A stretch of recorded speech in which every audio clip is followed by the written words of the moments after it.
예수님을 나타내시기 바랍니다.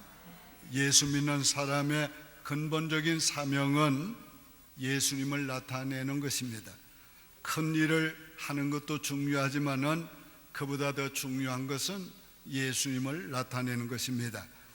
하나님이 우리를 그리스도인이 되게 하신 것도 우리를 통해서 그리스도를 나타내기 위한 것입니다. 예수님은 영적인 교훈을 위해서 땅의 것들을 비유로 사용하셔서 우리가 잘 이해할 수 있도록 말씀하셨습니다.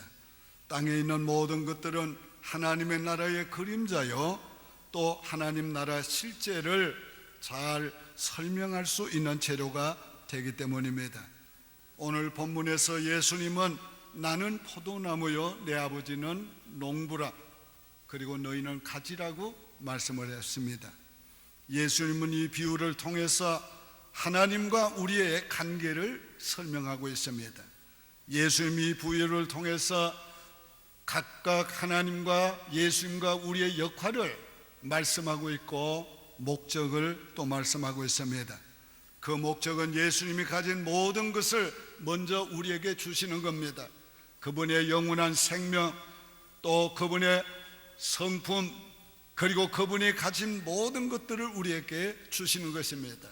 그 다음은 그 모든 것을 우리를 통해서 나타내게 하시는 것입니다. 이 세상의 사람들에게 우리는 예수 그리스도를 나타내야 합니다. 그분에게 받은 모든 것을 통해서 나타내야 합니다. 그럴 때 하나님은 영광을 받으시게 됩니다. 첫째로 하나님과 예수님과 우리는 연합된 관계입니다. 하나님은 포도원의 농부라고 그랬습니다.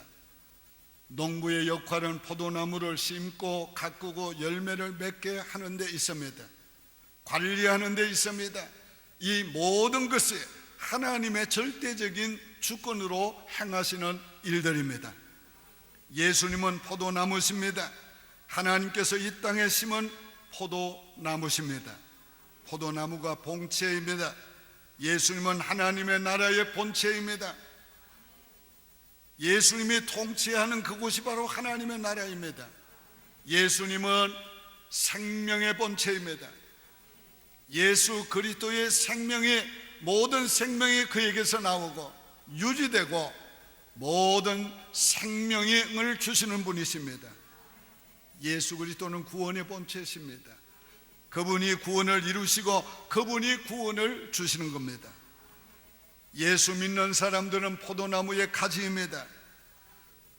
포도나무에서 가지는 나옵니다. 가지는 스스로 나오는 것이 아닙니다. 그리스도인은 그리스도로 말미암아 나온 존재들입니다. 포도나무가 없이 가지가 나올 수 없는 것처럼 예수 그리스도 없이 그리스도인이 될 수가 없는 것입니다. 가지는 본체인 나무와 생명과 본질이 같습니다. 예수의 생명으로 우리는 다시 태어났고 우리는 예수의 생명으로 다시 태어났습니다.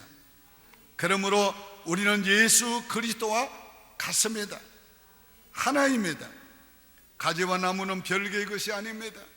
하나인 것입니다. 우리는 존재적으로도 예수님과 하나가 되었습니다. 어떤 목사님이 어릴 때부터 참 어렵게 자랐습니다. 그래서 자기도 모르게 얼굴이 굳어지고 그리고 열등감에 빠져 있었습니다.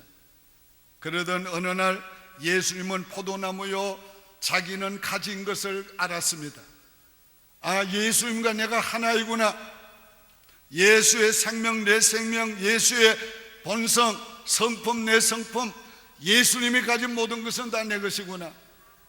이거를 깨닫고 묵상하고 기도하는 가운데 그는 열등감이 치유됐습니다. 그래서 그는 정말 예수 그리스도만 생각하고 그리스도만 말하고 나타내는 사람으로 살려고 애써오는 것을, 그의 간정을 기록한 것을 통해 들었습니다. 여러분, 우리는 다 포도나무의 가지입니다. 예수님과 동질입니다. 그러므로 오늘 우리는 예수 그리스도를 나타내야 하는 것입니다. 두 번째는 그리스도인의 할 일은 예수님을 나타내는 것입니다. 포도나무가 존재하는 목적은 포도나무 열매를 맺는 것입니다. 포도나무는 다른 나무와 달라서 열매를 맺지 않으면 아무 쓸모가 없습니다. 이건 꽃도 없어 아름답지 않습니다. 이건 나무로도 별 소용가치가 없습니다. 이거는 관상용으로도 별 가치가 없습니다. 그러나 열매 때문에 가치 있습니다. 그러므로 열매를 맺어야 합니다. 여러분, 그리스도인이 맺어야 할 열매는 예수 그리스도를 나타내는 것입니다. 예수님은 요한복음 14장 21절에서 나의 계명을 지키는 자라야 나를 사랑하는 자니 나를 사랑하는 자는 내 아버지께 사랑을 받을 것이요 나도 그를 사랑하여 그에게 나를 나타내리라 하셨습니다. 예수님은 나도 그를 사랑하여 나를 그에게서 나타내려고 했습니다. 예수 그리스도가 사랑하는 자들을 통해서 예수 그리스도가 나타나기를 원하십니다. 오늘 그분이 여러분을 통해 나타나기를 원하십니다. 그래서 우리는 그분을 나타내야 하는 것입니다. 예수님을 나타내는 것이 우리의 맺어야 될 열매인 것입니다. 예수의 생명, 예수의 성품, 예수의 뜻, 예수님이 원하는 일을 우리가 나타내야 하는 것입니다. 여러분을 통해서 예수 그리스도가 나타나고 계십니까? 열매를 맺지 않는 가지는 잘라버린다고 그랬습니다. 물은 내게 붙어 있어 열매를 맺지 않은 가지는 아버지께서 그것을 제해버리시고, 여러분, 포도나무에 붙어 있는 가지라도 열매 맺지 않는 가지가 있습니다. 이거는 수분과 영양분을 다 섭취하면서도 열매를 맺지 않기 때문에 오히려 열매 맺는 가지에 해가 될 수 있는 것입니다. 그래서 농부는 그걸 잘라내는 것입니다. 사랑하는 여러분, 오늘 예수 그리스도의 생명을 받고 성품을 받은 존재이면서도 예수 그리스도로 살지 않는 자들이 있습니다. 그분의 생명으로, 그분의 성품으로, 그분의 지혜로, 그분의 능력으로 살지 않고 자기로 사는 자들이 있습니다. 자기의 지혜로, 자기의 수단과 방법으로, 자기의 생각으로 살아가는 사람들이 있습니다. 이런 사람들은 열매를 맺지 않는 가지와 같아서 이런 사람들을 제하여 버리신다고 그랬습니다. 여러분, 잘 들으세요. 어떤 사람은 옳은 말을 합니다. 정말 옳은 말을 해요.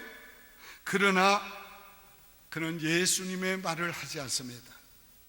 어떤 사람은 선한 일을 하였습니다. 그러나 그는 예수님을 드러내지 않습니다. 어떤 사람은 예수님의 일을 하면서도 예수님의 뜻대로 하지 않습니다. 여러분, 우리 몸에 건강한 세포는 일정하게 자라고 어떤 수준이 되면 죽습니다. 이건 몸의 규칙을 따라서 그렇습니다. 원리를 따라 그렇습니다. 그러나 암세포는 자라고 번식만 하지 죽지 않습니다. 왜 그렇습니까? 이건 몸의 규칙, 몸의 원리를 거스르는 것입니다. 그래서 암균은 없애야 되는 균이란 말이에요. 오늘 우리 그리스도인들 가운데도 마찬가지, 성령을 육의 사람은 거스립니다. 그러므로 이 육의 사람은 죽여야 하는 겁니다. 육의 사람은 깨트려야 하는 것입니다. 그래야 성령의 사람이 나타나고, 그래야 영의 사람이 나타나게 되는 것입니다. 어떤 사람은 교회를 섬겨도 자기로서는 잘 섬깁니다. 그러나 교회의 법칙을 따라 섬기지 않습니다. 룰을 따라 섬기지 않습니다. 자기의 생각대로, 자기 원하는 대로 하는 것입니다. 이런 사람은 교회를 거스르게 되는 것입니다. 오늘 그리스도인은 바로 몸의 지체입니다. 이 지체는 몸을 위해서 해야 하는 것입니다. 이 모든 지체는 머리의 지시를 받고 그 지시대로 해야 하는 것입니다. 오늘 우리는 하나님 아버지의 거룩한 뜻을 따라 해야 합니다. 그리고 모든 것은 그분을 드러내고 그분을 위해 해야 하는 것입니다. 농부는 열매 맺지 않는 가지는 제거해 버린다고 그랬어요. 여기 제거한다는 말씀은 예수님께서 그에게서 나타나지 않겠다는 거예요. 여러분, 예수님이 나타나지 않으면 어떻게 됩니까? 열매 맺지 못하는 가지는 제하여 버려서 밖에 버려지고 사람들에게 밟히고 조롱거리가 되지요. 그리고는 불에 태워버리는 것이에요. 오늘 우리가 그리스도의 열매를 맺지 않으면, 그리스도를 나타내고 그리스도의 삶을 살지 않으면 사탄의 조롱거리가 되고 세상의 조롱거리가 돼요. 정말 무가치한 존재가 되는 것입니다. 여러분, 그리스도인처럼 그리스도의 삶을 살지 않으면 정말 초라합니다. 그리스도인, 예수처럼 살지 않는 그리스도인처럼 초라한 인생은 없어요. 세상 사람들 아무렇게 살아도 그렇게 초라해 보이지 않아요. 그러나 그리스도인은 그리스도의 삶을 살지 않고 그리스도를 나타내지 않고 자기를 나타내려고 하고 자기를 드러내는 사람은 정말 초라합니다. 보기 흉한 것이에요. 오늘 예수 그리스도를 나타내시기를 바랍니다. 여러분, 계속 성령님께 불순종해 보세요. 그러면 성령은 떠나지 않지만은 성령은 감동도 감화도 깨달음도 주시지 않고 여러분 자신은 마치 성령을 모시지 못한 사람처럼, 육의 사람처럼 살아가게 되는 것입니다. 열매 맺는 가지는 더 열매를 맺게 하신다고 그랬어요. 이것이 하나님의 나라의 원리인 것입니다. 하나님의 나라의 원리는 이윤을 남긴 자에게 더 이윤을 남기게 해주시는 거예요. 그래서 달란트의 비유에서도 이유를 남긴 자를 위해서 남기지 못한 자의 것까지 빼앗아서 그에게 주었다고 그랬어요.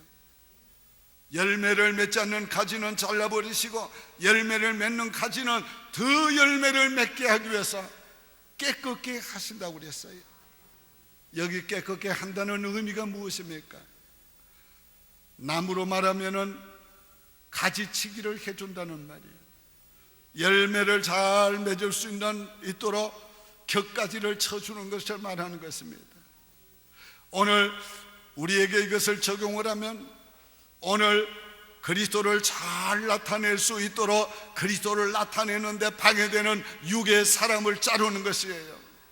육의 소욕, 육의 정욕, 육으로 살라고 하는 그거를 하나하나 잘라 주신다는 말이에요. 오늘 우리가 자르는 데는 아픔이 있어요. 나무도 가지를 치면 아픔을 느낀다고 그래요. 그 식물학자들이 말하는 거예요. 오늘 우리도 하나님이 우리의 곁가지를 잘라낼 때에 하나님이 뜻을 거스리는 모든 것을 잘라낼 때에 아픔이 있습니다. 그 아픔이 올 때 우리가 어떻게 해야 합니까? 여러분, 하나님의 말씀이 항상 여러분 기분 좋게만 하는 거 아니에요. 들뜨게 하는 것만은 아니에요. 여러분을 아프게 할 때가 있어요. 여러분의 죄를 책망할 때가 있다 그 말이에요. 그럴 때 여러분 어떻게 해야 합니까? 회개하셔야 합니다. 회개하셔야 돼요. 더 이상 반항하지 말고 하나님께 회개하십시오. 환경을 통해서도 아프게 하십니다. 왜? 깨끗게 하시라고. 여러분에게 고난이 왔습니까? 더 많이 열매를 맺도록 깨끗게 하시는 줄 믿으시고 그 고난 속에서 하나님 앞에 회개하십시오. 우리가 평소에는 깨닫지 못했던 죄를 고난을 당할 때에 우리가 깨닫게 되는 것이에요. 그래서 회개하고 정결하게 되는 것입니다. 가지는 나무에 붙어 있을 때 열매를 맺습니다. 오늘 우리는 다 본질적으로 그리스도와 연합된 자들이지만 연합된 삶을 살라는 말입니다. 그래야 열매를 맺습니다. 오늘 예수님께서 이렇게 말씀했어요. 내가 아버지의 계명을 지켜 그의 사랑 안에 거하는 것 같이 너희도 내 계명을 지키면 너희가 내 사랑 안에 거하리라. 예수님이 아버지의 계명을 지켜서 아버지의 사랑 안에 거하신 것 같이 우리도 그의 계명을 지켜야 그의 사랑 안에 거할 수 있는 것입니다. 그의 계명이 무엇입니까? 내 계명은 곧 내가 너희를 사랑한 것 같이 너희도 서로 사랑하라는 이것이니라. 예수의 사랑을 실천하는 자가 예수의 계명을 지키는 자여 그 사람의 예수님의 사랑 안에 거하는 자여. 여기 거한다는 말은 머물다는 뜻이에요. 그런 사람이 열매를 맺게 되는 것입니다. 여러분, 사랑은 우리의 정체성을 나타냅니다. 우리의 사랑은 우리의 존재를 증명하는 것이에요.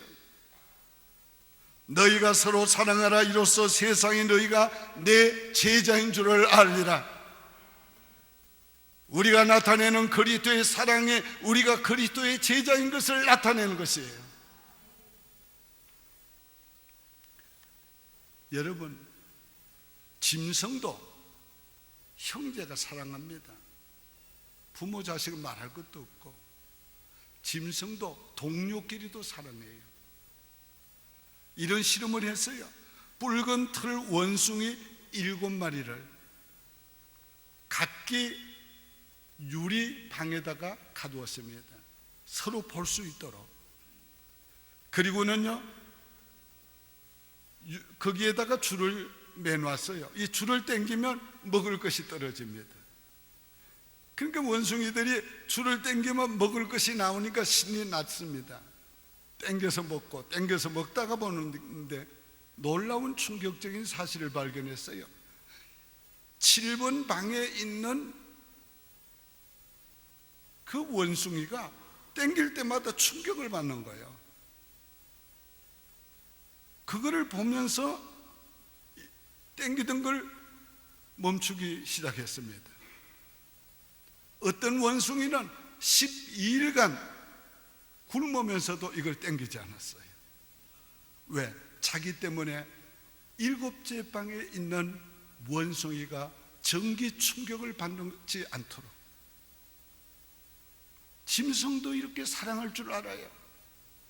오늘 사랑하는 여러분, 그리스도 안에서 형제되고 자매된 여러분, 서로 사랑하십시오. 여러분이 그걸 사랑할 때, 서로 사랑할 때 그리스도의 사랑 안에 거하게 되고 그리스도의 열매를 맺게 되는 것입니다. 세 번째로, 예수님을 나타낼수록 예수님의 모든 것을 누릴 수 있게 됩니다. 너희가 내 안에 거하고 내 말이 너희 안에 거하면 무엇이든지 원하는 대로 구하라. 그리하면 이루리라. 우리가 기도하는 것은 하나님의 뜻을 알기 위해서 기도해야 되고 하나님의 뜻을 행하기 위해서 기도해야 합니다. 그럴 때 하나님이 우리에게 더 많은 기도의 응답을 주시는 것입니다. 한국인으로서 유럽에서 가장 유명한 바이올린 연주자 중에 한 사람, 박치혜 자매가 있습니다. 이 박치혜 자매는 정부로부터 해마다 값비싼 가르네리나라는 그 바이올린을 돈을 주고 대여를 받아서 사용을 했습니다. 그런데 몇 년 전에 독일 정부가 그것을 그녀에게 그냥 정리했습니다. 여러분, 그 바이올린은 1700년대에 가르네리나 스트라디바리우스가 만든 거예요. 근데 무려 500만 달러가 나가는 값비싼 바이올린을 그냥 주었습니다. 왜요? 그 박치의 자매가 가장 그 바이올린의 음을 잘 낼 수 있는 사람이라고 독일 정부가 판단했기 때문이에요. 그리고 그 자매가 가장 그 바이올린을 잘 보관할 수 있다고 믿었기 때문이에요. 여러분, 그렇습니다. 악기를 제대로 연주하는 자일수록 그 악기를 잘 보관합니다. 오늘 여러분, 여러분이 예수 그리스도를 나타내기만 하면 더 잘 나타내도록 하나님께서 500만 달러가 아니라 제한 없는 예수 그리스도의 모든 것을 누릴 수 있게 만들어 주시는 것입니다. 오늘 예수 그리스도를 나타내십시오. 더욱 나타내십시오. 많이 나타내십시오. 그리스도가 나를 통하여 나타나기 원해서 소원하고, 그리고 나의 육의 자아를 깨뜨리고, 그리고 그리스도가 나타나도록 하십시오. 그러면 여러분은 더 많은 그리스도의 모든 것을 누리게 될 것입니다. 예수님의 기쁨을 충만하게 누리게 해주신다고 그랬어요. 내가 이것을 너희에게 이르면 내 기쁨이 너희 안에 있어 너희 기쁨을 충만하게 하려 함이라. 우리의 기쁨이 아니고 인간의 기쁨을 뛰어넘는 예수의 기쁨을 충만히 누리게 해주신다고 그랬어요. 우리의 평안이 아니고 예수 그리스도의 평안을 충만히 누리게 해주십니다. 우리의 부요가 아니고 예수 그리스도의 부요를 충만하게 누리게 해주십니다. 어떻게 하면 우리가 그리스도를 나타내면 낼수록, 열매를 맺으면 맺을수록 그분의 한없는 은혜를 나타낼 수 있도록, 그분의 은혜를 나타내는 자에게 한없는 은혜를 베풀어 주십니다. 예수님을 나타낼수록 하나님이 영광을 받으십니다. 하나님이 어느 때에 우리를 통해서 영광을 받으십니까? 우리가 예수 그리스도를 나타낼 때 영광을 받으십니다. 하나님은 어느 때에 가장 영광을 받으십니까? 우리가 예수 그리스도를 가장 많이 나타낼 때, 가장 바르게 나타낼 때 하나님은 영광을 많이 받으십니다. 오늘 하나님을 영광롭게 하는 것은 우리 인생의 목적입니다. 우리가 하나님이 주신 목적대로 살면 하나님이 영광을 받으시고, 더 많은 영광을 받으시기 위해서 우리를 영광롭게 해 주시는 것입니다. 하나님이 여러분을 통해서 영광을 받으시길 바랍니다. 예수님을 나타내시기 바랍니다. 이것이 그리스도인의 삶입니다. 기도드리겠습니다. 오직 주의 사랑에 매여 내 영 기뻐 노래합니다. 이 소망의 언덕 기쁨의 땅에서 주께 사랑 드립니다. 오직 주의 임재 안에 갇혀 내 영 기뻐 찬양합니다. 이